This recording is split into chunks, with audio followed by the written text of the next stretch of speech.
For sale, 365 square meter. Ayan, may bakod na siya. Tapos may bahay. Parang apartment. Siya po, si Susan? Ah, magandang hapon, ma'am. Susan din po ako. Ito yun siya, 365 square meter, no?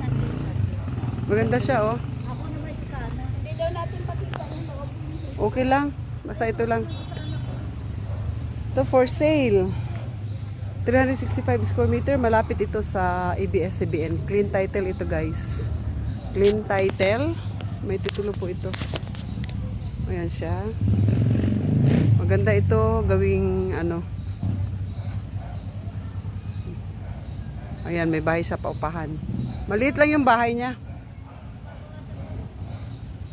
Okay, ayan o. Ayan siya, kalaki. Ikutin natin.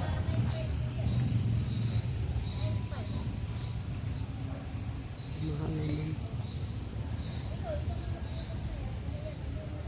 Ang ganda niya, guys.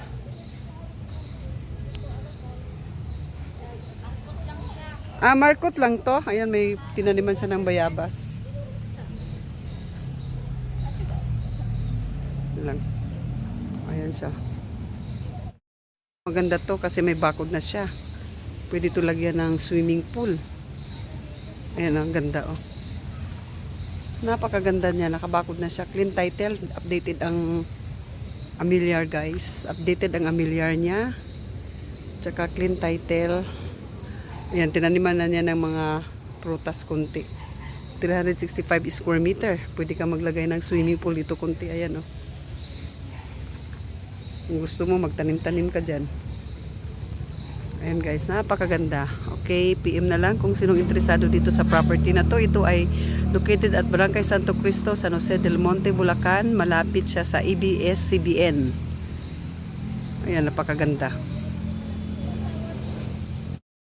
Ayan, oh, may mga puno na, no? Ito yung gilid niya. Tapos, sa likod, maikot natin sa likod, guys. Napakaganda, ayan, oh. Lawak. Lawak ng frontage niya. Ito yung bahay niya, oh. May bakod yan. Yan ang frontage niya, oh.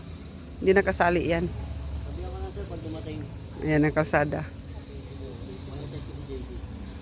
Ang lawak ng frontage. Ito yung gate.